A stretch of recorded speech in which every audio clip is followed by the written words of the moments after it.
Hello students, welcome to our YouTube channel commerce with Kanaujia ma'am. तो students, आज का जो हमारा टॉपिक है वो है reasons for studying rural consumer behaviour.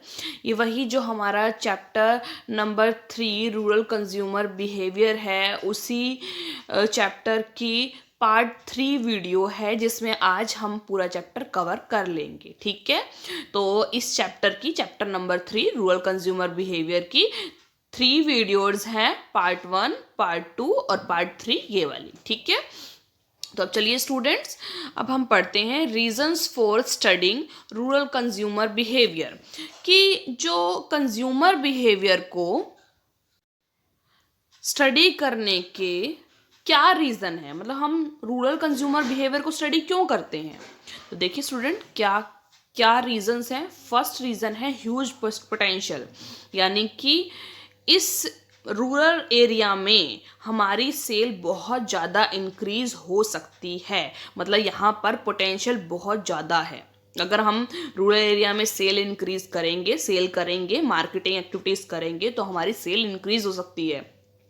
India is a country with about 1.24 billion population. India के अंदर 1.24 पॉपुलेशन है, जिसमें से 70% पॉपुलेशन कहाँ रहती है, रूरल एरियाज में रहती है। तो नॉर्मल सी बात है, अगर आप रूरल मार्केटिंग करोगे तो आपको वहाँ की भी सेल मिलेगी, और वहाँ की सेल मिलेगी तो आपकी नॉर्मल सी बात है, आपकी सेल इंक्रीज होगी। तो पोटेंशियल बहुत ज़्यादा है यहाँ पर। ठीक है, आगे देखिए, आगे लार्ज मार्केट। और जो ये रूरल मार्केटिंग है वो लार्ज मार्केट है और कई सारी जगह पर स्कैटर हुई है, मतलब फैली हुई है।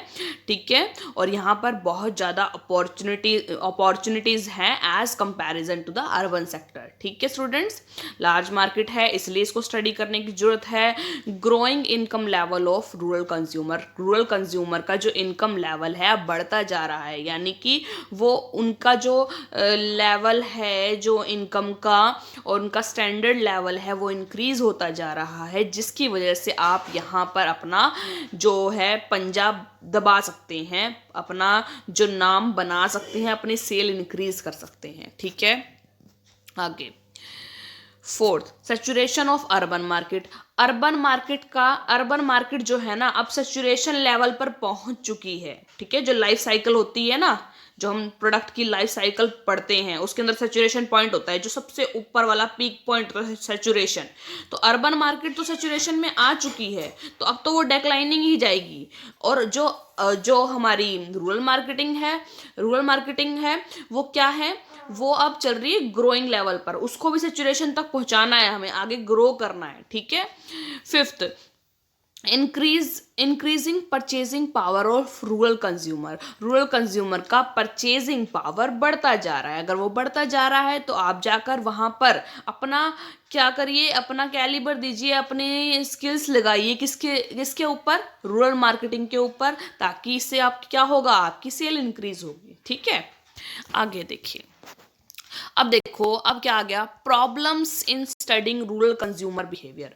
कौन कौन से प्रॉब्लम्स आती हैं जब हम रूरल कंज्यूमर बिहेवियर को स्टडी करते हैं।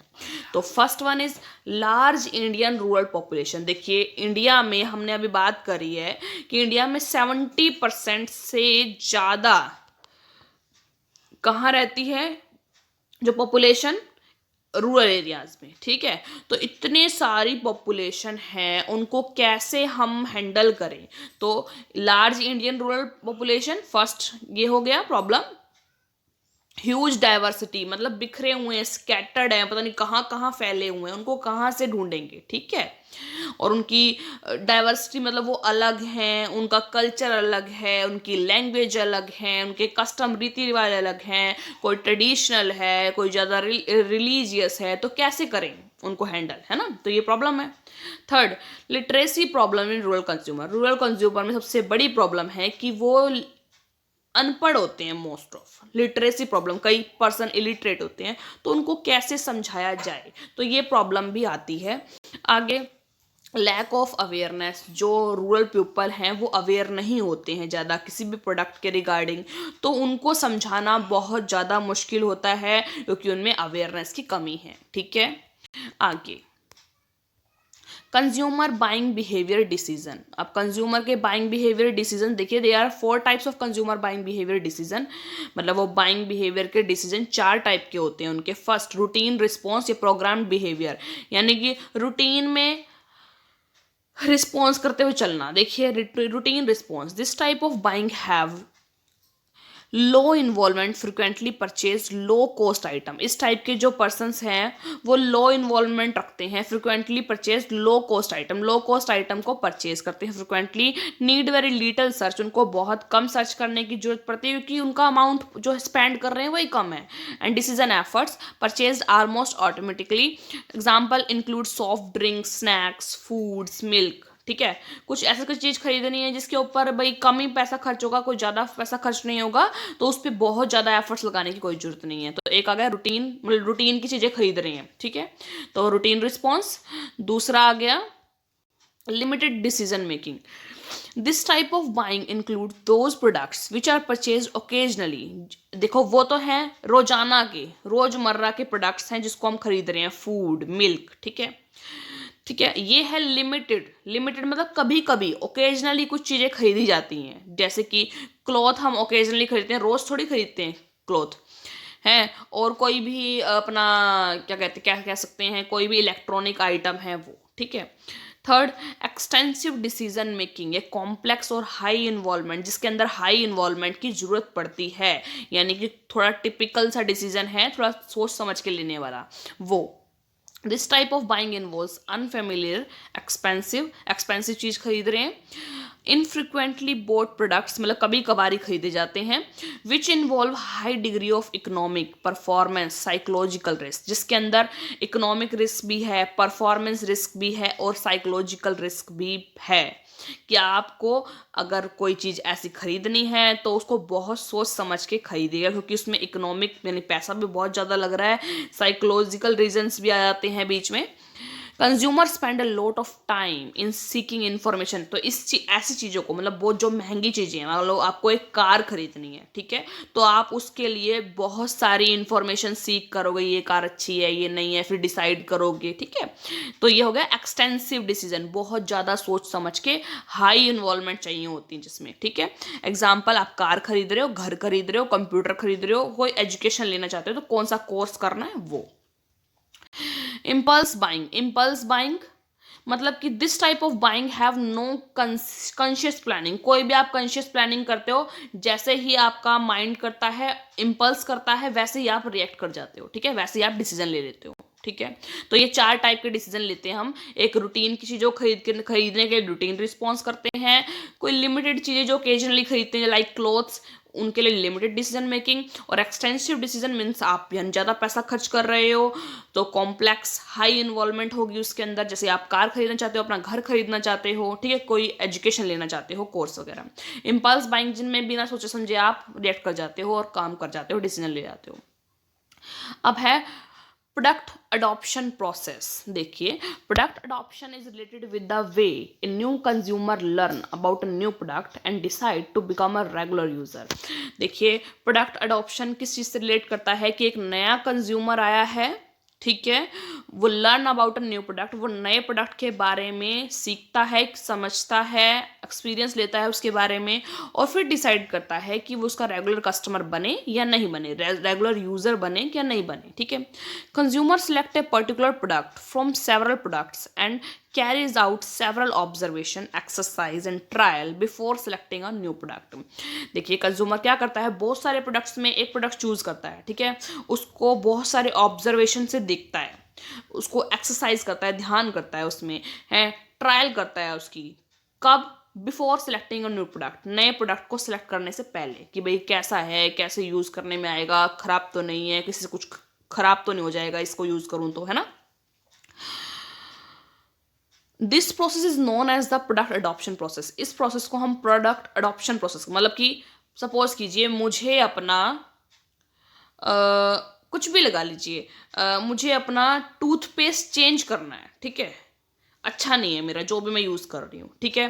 तो मैं क्या करूँगी, मार्केट जाऊँगी, 4-5 टूथ पेस्ट को देखूंगी कि कौन कौन से अवेलेबल हैं, फिर उनके बारे में क्या करूँगी, ऑब्जर्वेशन करूँगी, ये अच्छा है ये अच्छा नहीं है, उसके बारे में रिगार्डिंग, क्योंकि वो मुझे अडॉप्ट करना है, क्योंकि मेरी डेली रूटीन की लाइफ में जो मैं प्रोडक्ट को अडॉप्ट करने वाली हूँ, तो इसलिए मैं उसके बारे में बहुत ज़्यादा ट्रायल लूँगी। अगर मेरे को कहीं से उसका जो ट्रायल पैक होता है कि आप उसको यूज़ करो फिर जाके आप इसको अडॉप्ट कर लेना, वो मिलेगा तो मैं उसको यूज़ करूँगी, फिर चेक करूँगी कि हाँ ये मुझको सूटेबल है, मेरे टीथ के लिए सूटेबल है, तो मैं फिर उसको अडॉप्ट करूँगी। अडॉप्ट मीन्स अपने डेली यूज़ में लेके आऊँगी उसको, ठीक है। The process by which one comes to be decision to use a certain new product regularly is a psychological one, ठीक है। एक प्रोसेस जिसमें आप एक नया प्रोडक्ट आया है, ठीक है, उसको रेगुलरली आप अपने यूज में लाना चाहते हो, वो एक साइकोलॉजिकल फैक्टर आ गया कि आप बहुत ज़्यादा दिमाग लगा के सोच रहे हैं कि हाँ ये प्रोडक्ट हमारे लिए सही है या नहीं, ठीक है। और देखिए अब प्रोडक्ट की अडॉप्शन में कौन कौन से स्टेजेस हैं, कोई अगर आप प्रोडक्ट अडॉप्ट करना चाहते हो तो कौन कौन से स्टेज आएंगे उसमें। फर्स्ट, प्रोडक्ट के बारे में अवेयरनेस, ठीक है। दूसरा, प्रोडक्ट के बारे में इंटरेस्ट भी होना चाहिए आपका, फिर इंटरेस्ट जागेगा, अवेयर हो गए उस प्रोडक्ट के बारे में, फिर इंटरेस्ट जागेगा, फिर उस प्रोडक्ट की इवैल्यूएशन करोगे आप कि हाँ ये मेरे लिए यूजफुल है या नहीं, ये सही बन सकता है, ठीक है। फिर प्रोडक्ट का ट्रायल लोगे आप कि फाइनली ये मुझे लग रहा है कि ये मेरे प्रोडक्ट ये मेरे यूज़ का है, इसलिए मैं अब इस प्रोडक्ट का ट्रायल लेता हूँ, ठीक है। तो मेरे को वो ट्रायल पैक देंगी, ठीक है, ट्रायल पैक का मैं यूज़ करूँगी, मुझे अच्छा लगा, फिर मैं प्रोडक्ट की अडॉप्शन कर लूँगी, ठीक है भाई मेरी डेली रूटीन में ये काम आ सकता है, तो मैं इस प्रोडक्ट को डेली रूटीन में यूज़ करने के लिए तैयार हूँ, मैं इस प्रोडक्ट को अडॉप्ट कर लेती हूँ, ठीक है। ये होता है अडॉप्शन, ठीक है। प्रोडक्ट अवेयरनेस मैंने आपको बता ही दिया। अब फर्स्ट स्टेज होती है अवेयरनेस की, होती है भाई इस प्रोडक्ट के बारे में, कोई नया प्रोडक्ट आया है उसके बारे में अवेयरनेस फैलानी है आपको कि ये नया प्रोडक्ट है, ये ऐसे काम करता है, ठीक है, इस तरीके से। प्रोडक्ट के बारे में interest, in this stage consumers are ready to learn more about companies product और सर्विसेज। मतलब इस फेज में जो कंज्यूमर होते हैं वो रेडी होते हैं कि हमें हर कंपनी के प्रोडक्ट दिखाओ भाई, कौन कौन से प्रोडक्ट हैं, हम उनको देखने के लिए रेडी हैं, ठीक है।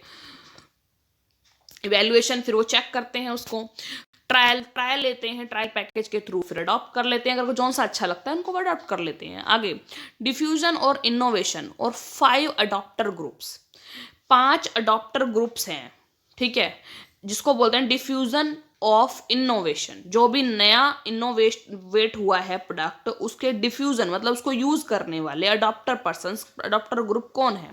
While the external environment is restricting, the rural consumer is also limited in his ability or desire to adopt innovations due to low level of literacy। देखिए एक्सटर्नल एनवायरनमेंट जब क्या करता है, रेस्ट्रिक्ट करता है कि नए प्रोडक्ट हम नहीं चाहते, लेकिन जो रूरल एरिया है उसमें वो फिर भी वो नए प्रोडक्ट को अडॉप्ट कर लेता है, क्योंकि उनमें लिटरेसी की कमी होती है, मतलब कि वो इलिटरेट पर्सन होते हैं, ठीक है। Some customer try out products early and some try them late. कोई जो कस्टमर हैं किसी प्रोडक्ट को जल्दी ही ट्राई करते हैं, कोई लेट करते हैं। Based on time taken for new product adoption, customers are categorised into 5 categories which are as follows. देखो टाइम के अकॉर्डिंग कि कोई जो कस्टमर जल्दी किसी प्रोडक्ट को, कोई नया प्रोडक्ट आया उसको जल्दी ही ट्राई कर लेते हैं, कोई लेट ट्राई करते हैं, उस बेस पे कस्टमर को कैटेगरी में मतलब 5 कैटेगरी में डाला गया है। और जिस 5 अडॉप्टर ग्रुप बोलते हैं उसको हम कि भाई कितनी जल्दी कौन जो नए प्रोडक्ट को कितनी जल्दी अडॉप्ट करता है, ठीक है, और उनको बोल सकते हैं डिफ्यूजन ऑफ इनोवेशन। तो देखिए 5 कैटेगरी ग्रुप कौन कौन से हैं। इनोवेटर है फर्स्ट, अर्ली अडॉप्टर है, अर्ली मेजॉरिटी है, लेट मेजॉरिटी है और लैगार्ड्स हैं, ठीक है। अब देखो इनोवेटर कौन होते हैं। Innovator are first to adopt the product. Innovator जो होते हैं वो फर्स्ट पर्सन होते हैं जो प्रोडक्ट को सबसे पहले अडॉप्ट करते हैं। दे आर एक्सप्लोरर, वो एक्सप्लोर करते हैं हर चीज़ को, and goes extra mile to get new information, और बहुत दूर दूर तक जाते हैं न्यू इन्फॉर्मेशन को कलेक्ट करने के लिए, गेट करने के लिए। Example of innovators our opinion leaders, well educated and high risk taker and high asset owner. जो हाई रिस्क लेते हैं वही पर्सन फर्स्ट ऑफ ऑल क्या करते हैं, प्रोडक्ट को अडॉप्ट करते हैं। अर्ली अडॉप्टर कौन होते हैं, नया प्रोडक्ट आते ही उसको यूज कर लेना, ठीक है, परचेज कर लेना। ट्रेंड, जैसे ही कोई ट्रेंड आया है, नया ट्रेंड आया है, उसको यूज किया, मतलब सीधा उसको आया है ट्रेंड, जल्दी जल्दी जल्दी जल्दी जाके उनको मार्केट से उसको खरीदना है, वो होते हैं early adopter.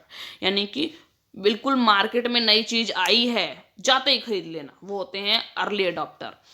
Early majority, early majority means product लेकर छोड़ भी दिया है, मतलब कि यूज किया, अच्छा लगा ठीक है, नहीं अच्छा लगा यूज करके छोड़ दिया। Early majority are those who are followers believes in less experiment, कम एक्सपेरिमेंट में बिलीव करते हैं। They adopt products before average person, कोई एवरेज पर्सन से पहले प्रोडक्ट को अडॉप्ट कर लेते हैं और फिर प्रोडक्ट को यूज करके छोड़ भी देते हैं। Example are like a medium land holding farmers, a hesitant but adoptive farmer with modern resources, risk opportunity seeker. Risk opportunity seeker होते हैं वो, क्या करते हैं, वो प्रोडक्ट लेकर छोड़ देते हैं। Farmers, adoptive farmers with modern resources, कोई भी फार्मर्स हैं मॉडर्न रिसोर्सेज के साथ वर्क करते हैं वो, ठीक है। आगे लेट मेजॉरिटी, लेट कर देते हैं परचेज करने में, ठीक है, यानी कि परचेज, मार्केट में न्यू प्रोडक्ट आ गया है, वो अभी नहीं खरीदेंगे, वो देख भाल के जब सबकी ओपिनियन लेंगे फिर उनको देख के फिर जाके खरीदेंगे, ठीक है, लेट कर देते हैं परचेज करने में। और होते हैं लेगार्ड्स, मतलब वो सबके पीछे रहते हैं, वो मतलब कि जल्दी से परचेज नहीं करते, ठीक है। Laggards are those who averse to many new things and tradition bounds, जो मतलब अवर्स करते हैं, मतलब पीछे हट जाते हैं चीज़ों से, नई नई जो, और ट्रेडिशन में बंद रहते हैं कि नहीं भाई मैं ये चीज़ यूज़ कर रहा हूँ बहुत सालों से और मैं इसे ही यूज़ करूँगा, ट्रेडिशन में बाउंड हो जाते हैं। They do not easily accept change, वो जल्दी से चेंजेस को एक्सेप्ट नहीं करते, वो होते हैं लगार्ड्स, ठीक है, जो पीछे रह जाते हैं। मैं नहीं खरीदता नई चीज़ों को, ठीक है, मैं तो ये ही यूज़ करता हूँ, 50 सालों से ये यूज़ करते आ रहा हूँ और आगे भी यही यूज़ करूँगा, वो होते हैं लगार्ड, ठीक है, लगार्ड्स। ब्रांड लॉयल्टी क्या होती है, ब्रांड लॉयल्टी क्या होती है कि कस्टमर एक ही प्रोडक्ट को बार बार यूज करता है, ठीक है, एक ही प्रोडक्ट को बार बार यूज करता है और उस प्रोडक्ट के ऊपर लॉयल रहता है, कोई नया प्रोडक्ट आने पर अपने उस प्रोडक्ट से स्किप नहीं होता, स्किप नहीं मारता कि भाई नहीं भाई ये नया प्रोडक्ट आया इसके पास चलो यूज करके देखूं, नहीं भाई मैं तो इसको यूज करता था इसी को यूज करूंगा, वो होता है ब्रांड लॉयल्टी, ठीक है। Brand loyalty is the customer commitment, brand loyalty is the customer commitment to repurchase the brand, कि वो उसी ब्रांड को रीपरचेज करेगा, एक बार मान लो एक बार यूज किया, ठीक है, वो उसको ही दोबारा ही यूज करेगा, दोबारा खरीद के लाएगा। And they often help in a lot of positive word of mouth advertising for the brand, और वो पर्सन जो भी ब्रांड लॉयल पर्सन होगा वो उस ब्रांड की क्या करेगा, पॉजिटिव पब्लिसिटी करेगा, एडवर्टाइजिंग करेगा पॉजिटिव। मान लो मैं कोई चीज़ यूज़ कर रही हूँ तो मैं अपने फ्रेंड को या आपको भी वो चीज़ रेफर करूँगी कि भाई मैं ये ऐसे ऐसे ये चीज़ यूज़ करती हूँ, आपको भी यूज़ करनी चाहिए, ठीक है, यानी मैं पॉजिटिव पब्लिसिटी कर रही हूँ, पॉजिटिव एडवर्टीजमेंट कर रही हूँ उस प्रोडक्ट की, आपको और अपने जो भी मेरे सराउंडिंग में पर्सन है उनको, ठीक है। आगे देखिए, हाँ, brand stickiness is the repurchase behavior shown by customer due to the following reasons. Brand stickiness क्यों करते हैं, स्टिक मतलब कि एक ही ब्रांड पे चिपके हुए पर्सन, मतलब एक ही ब्रांड को यूज करने वाले person. First impression, in rural markets the pioneer creates a lasting impression, the loyalty to such brands is higher, lasting impression create करते हैं और लॉयल्टी उस ब्रांड्स की हायर हो जाती है। लैक ऑफ अल्टरनेटिव, अल्टरनेटिव के कमी होना, यानी कि एक चीज ऐसी है जो मार्केट में उसके अल्टरनेटिव बहुत ज़्यादा नहीं है, 2-3 है सिर्फ, ठीक है, तो अगर लैक ऑफ अल्टरनेटिव होगी तो नॉर्मल सी बात है कस्टमर उसी को लॉयल रहेंगे कि यार 4 ही तो चीज़ें हैं तो मैं एक अच्छी भली चीज़ यूज़ कर रहा हूँ तो यही ठीक है, ठीक है। आगे perceived risk. A rural consumer does not easily switches brand due to the fear associated with the trying a new product, new brand. मतलब उनके रिस्क देखो, अगर मान लो मैं एक ब्रांड से छोड़ के किसी दूसरे ब्रांड पे जाती हूँ तो मेरे लिए रिस्क है। अब मैं इतना महंगा चीज़ खरीद के लाई हूँ, वो ख़राब निकल जाए, ठीक है, अब नहीं अच्छा, वो मेरे को तो पहले वाला ही अच्छा लगता था, तो मेरे तो पैसे ख़राब हैं, तो वो रिस्क लेना पड़ेगा। और जो रूरल पर्सनस हैं वो रिस्क लेने से थोड़ा पीछे हटते हैं, ठीक है। collective decision belonging to relatively close societies, rural consumers are slower to adopt new brands and categorize than their urban counterparts. Collective decision लेते हैं वो सब लोग मिलके लेते हैं विलेजेस में कि हाँ ये प्रोडक्ट अच्छा है तो यही प्रोडक्ट लेंगे, और नए प्रोडक्ट के जो रिगार्डिंग कम ही वो क्या करते हैं, उसको अडॉप्ट करने की कोशिश करते हैं, ठीक है। आगे देखिए, आपका चैप्टर खत्म होने वाला है स्टूडेंट्स। लास्ट में देखिए बस क्या दे रखा है आपको, evoked set and inept set, ठीक है। ये 3 टाइप के सेट दे रखे हैं आपको, देखिए।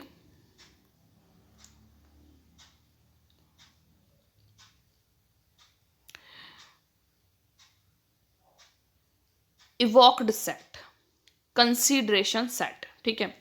It is a set of brands of products which with a probability of being purchased by the consumer because he has a good image of it or the information collected is positive.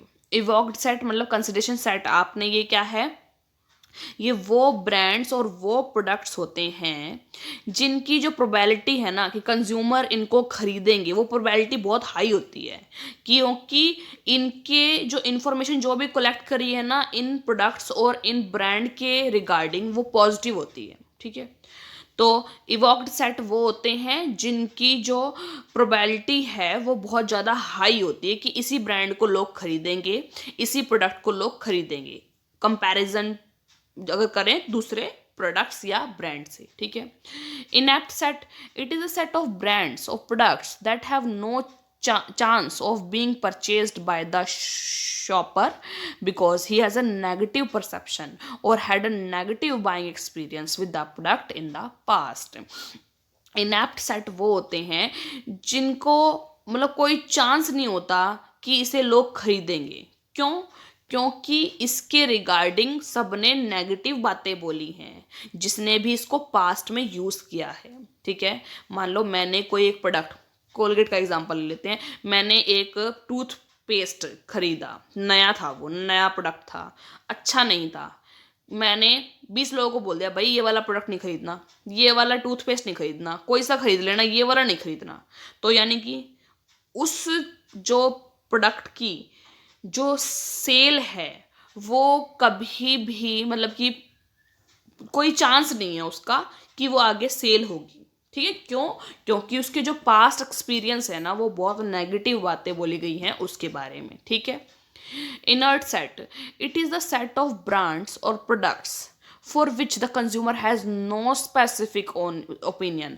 ये ऐसे brands और product हैं जिनके बारे में कोई specific opinion नहीं है, ना तो वो पॉजिटिव बोलते ना उसको नेगेटिव बोलते, न्यूट्रल सा इफेक्ट है, ठीक है। तो देखिए तीनों में अगर डिफरेंस किया जाए, इवोक्ड सेट वो होता है जिसके बारे में पॉजिटिव बोला गया है, ठीक है, और उसके चांस बहुत ज़्यादा हैं सेल होने के, बिक्री होने के, ठीक है, प्रोबेबिलिटी बहुत ज़्यादा है। इनएप्ट सेट वो है जिसके बारे में नेगेटिव परसेप्शन दी गई है, जिसके नो चांस, प्रोबेबिलिटी जो है उसकी बहुत ज़्यादा कम है, ठीक है, कोई चांस नहीं है उसकी ज़्यादा बिकने के। और इनर्ट सेट वो होता है जिसके बारे में लोगों ने ना पॉजिटिव बोला है ना नेगेटिव बोला है, न्यूट्रल सी एक ओपिनियन दे दी है, ठीक है, कोई स्पेसिफिक ओपिनियन नहीं है, तो वो हो गए इनर्ट सेट, ठीक है। तीनों आप ये याद कर लेना, इंपॉर्टेंट है, 4 मार्क्स के क्वेश्चन में आ सकता है, ठीक है। आगे देखिए कंक्लूजन क्या निकलता है अब रूरल कंज्यूमर बिहेवियर से। Rural consumer is a very different from the urban counterparts. दो नंबर सी बात है, रूरल कंज्यूमर हैं वो अर्बन कंज्यूमर से डिफरेंट हैं। Rural consumer are simple, more forthright, price conscious बहुत ज़्यादा हैं and are influenced by social pressure. Social pressure से क्या है, इन्फ्लुएंस्ड हैं, रिचुअल से, कस्टम से, रिलीजियसिटी से काफ़ी ज़्यादा वो क्या है, प्रेशराइज हैं। An understanding of consumer behavior is essential in formulating the marketing strategies. Understanding है जो कंज्यूमर बिहेवियर की बहुत ज़्यादा ज़रूरी है in formulating the marketing strategy. Marketing strategies को फॉर्मुलेट करने के लिए, मतलब अगर आपको मार्केटिंग स्ट्रेटेजीज बनानी है तो आपको कंज्यूमर बिहेवियर यानी रूरल कंज्यूमर बिहेवियर को जरूर पहले ही स्टडी करना पड़ेगा, तभी जाके आप मार्केटिंग स्ट्रेटेजीज बनाओगे। It helps the marketers in framing the marketing policies. ये मार्केटर्स को मार्केटिंग पॉलिसीज को बनाने की में मदद करती है फॉर द रूरल कंज्यूमर के लिए, क्योंकि रूरल कंज्यूमर का बिहेवियर पहले चेक कर रहे हो, स्टडी कर रहे हो, फिर आप उससे यूज करके उसको पॉलिसी बना सकते हो। ठीक है, तो buying decision process is universal. However, certain differences are found between rural and urban consumers owing to the limited information sources, TV, and limited evaluation capabilities. Buyer evaluation procedures which urban usually employ are also employed by rural areas but in a less systematic way. जो buyer evaluation procedure है, buyer को evaluation करने की procedure है, which urban usually employ, जो urban usually employ करते हैं, are also employed by rural area, वो रूरल एरियाज में भी एम्प्लॉयड की जाती है but in less systematic way, लेकिन सिस्टमेटिक वे मेन तरीके से नहीं की जाती, लेस सिस्टमेटिक वे से की जाती है। ठीक है, तो स्टूडेंट्स आप अपना ये जो चैप्टर है, chapter number 3 rural consumer behaviour, यहीं पर अपना ख़त्म हो जाता है। ठीक है, आप अब इस जो चैप्टर की 3 वीडियो आ चुकी हैं, अब 3 वीडियो कंप्लीट हो गई हैं अपनी। Part 1 chapter number 3 part 1, chapter number 3 part 2 और चैप्टर नंबर 3 पार्ट 3। ठीक है, यहाँ ये वाली जो वीडियो है अपनी, ये चैप्टर नंबर 3 की पार्ट 3 वीडियो है। ठीक है स्टूडेंट्स, तो students if you like my video then please share my video, watch my video and do comments and subscribe my channel Commerce with Kanojia ma'am. Thank you students.